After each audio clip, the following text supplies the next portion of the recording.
Audio Jungle.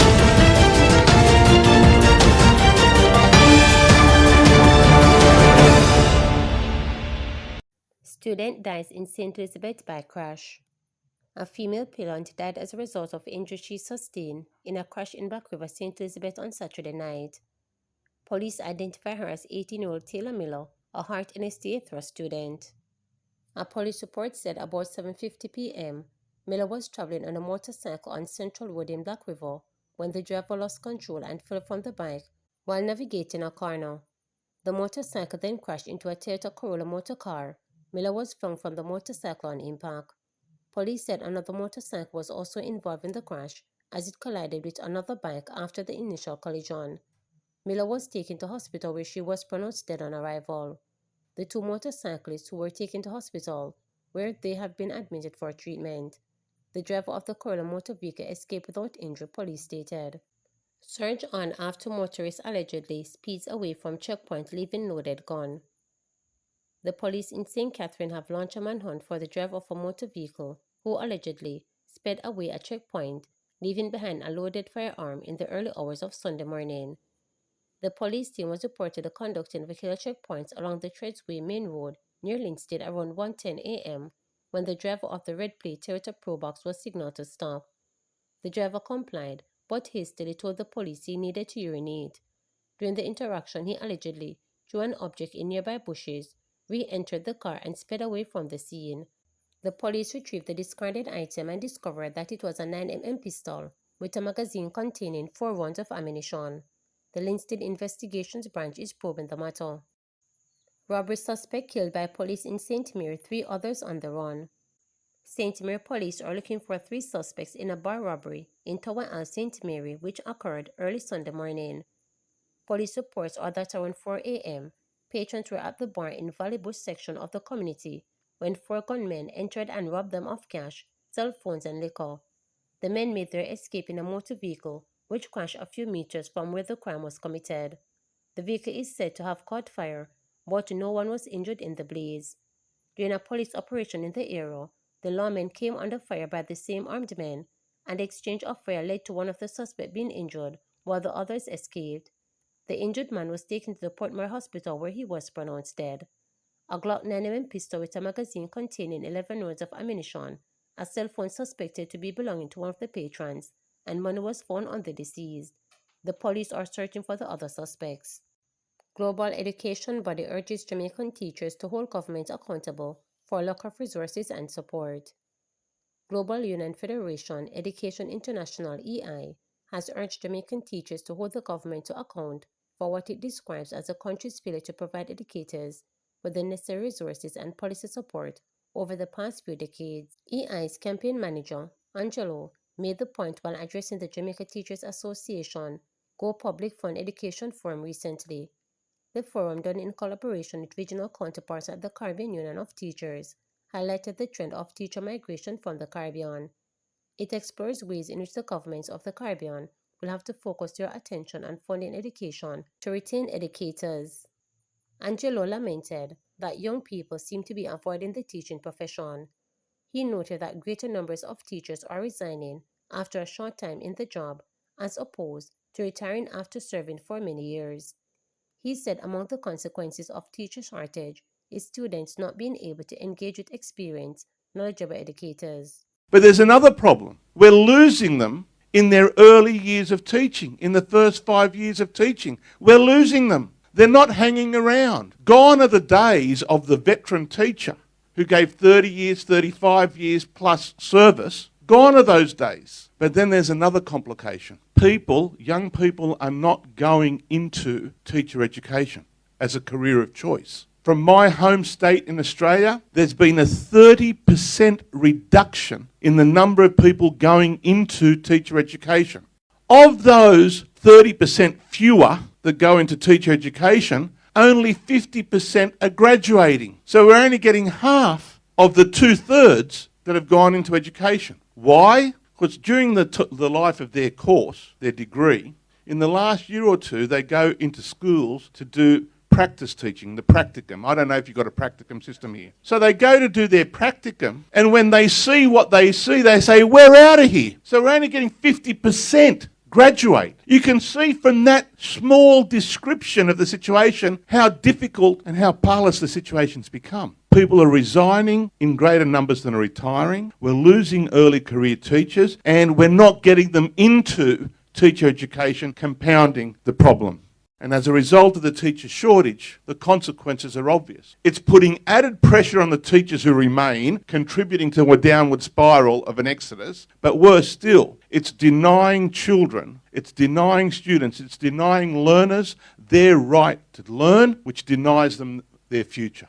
So at Education International, we're determined to ensure that every learner, no matter where they're located, every child, regardless of circumstances, has the right to be taught by a qualified teacher every day, every lesson. That's what's driving us in this campaign. And therefore, we must organise at the local level, the national level, the global level, in order to ensure and hold governments account, all governments account, to deliver on what's necessary, and that is the greater investment in education, and by definition the greater investment in teachers. We've got to hold them account for their failures over 40 years, those policy settings over 40 years that have brought us to this point, and we've got to turn them around. Woman gets 1.6 million share of poultry business profits in court battle with ex-partner. The Supreme Court has ruled that while a woman did not contribute money to a St. Andrew poultry business she operated with her former spouse, her non-financial contributions entitled her to 1.6 million of his shares in the business.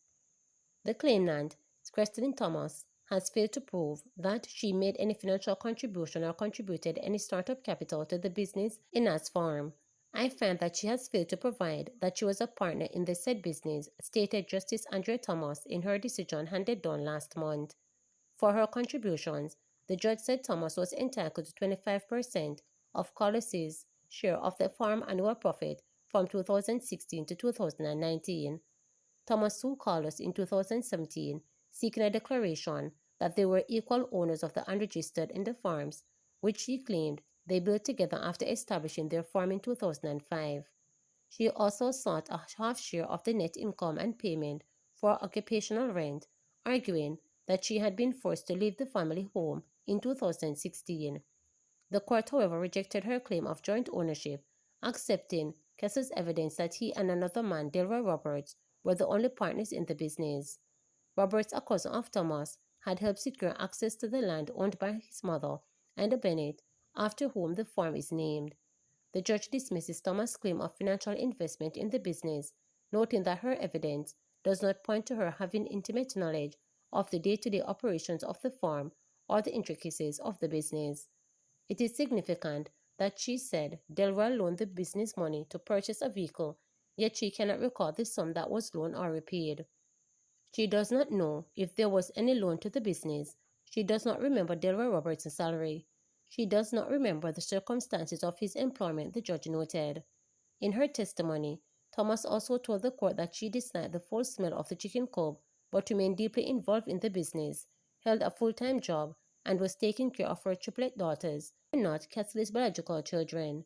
Justice Thomas ruled that Thomas made other contributions to the business, including doing physical work on the farm and securing Progressive Groceries, the operators of a supermarket chain, which began purchasing eggs in 2015.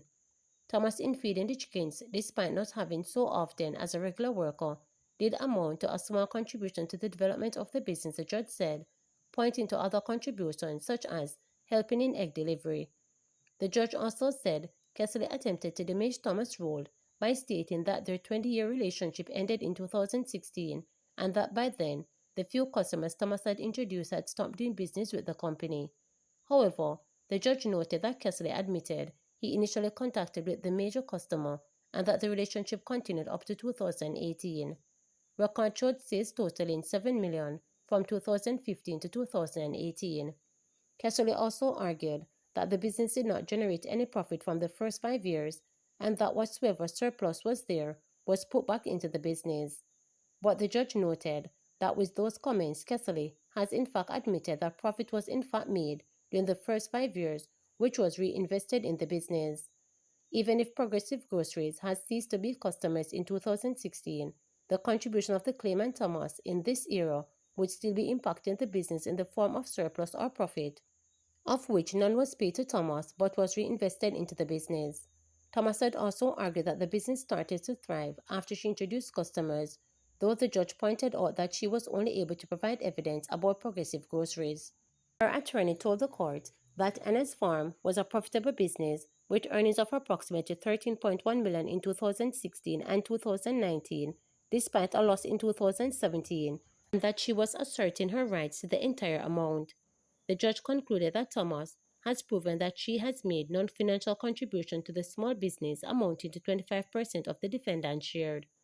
Using a court-ordered financial statement for the period 2010 to 2019, the judge determined that 2016 to 2019 was the period to be used to determine Thomas' share of the net profits. Kessler's attorney challenged the report as biased, but the judge dismissed the concerns and ruled that since the business was jointly owned, Thomas was entitled to 50% of Kessler's half. Thomas shared that in Anna's Farm as of the year ended December 31, 2016, was 25% of Kessler's portion of the net profit. She said, I calculate 25% of the half of the total net profit between 2016 and 2019 to be $1,642,776.87. I therefore hold the value of Thomas shared in Anna's Farm as that. The judge explained that because the business is a partnership, she only focused on Kessler's share of the profit, which explained why Thomas' amount is minimal. On the issue of occupational rent, Thomas claimed she was entitled to payment from Kessler since she was forced to vacate the family home, but the court found she failed to prove she had continued contributing to the mortgage after leaving in September 2016. Kessler denied forcing her to leave, saying he returned home to find her gone. Thomas has failed to prove that she continued to pay her portion of mortgage. As such, I accept the assertions of Kessler as the truth that since Thomas left the family home, she has not contributed to the mortgage payment, the judge ruled. Remember to subscribe, like, share, and click the notification bell for daily updates.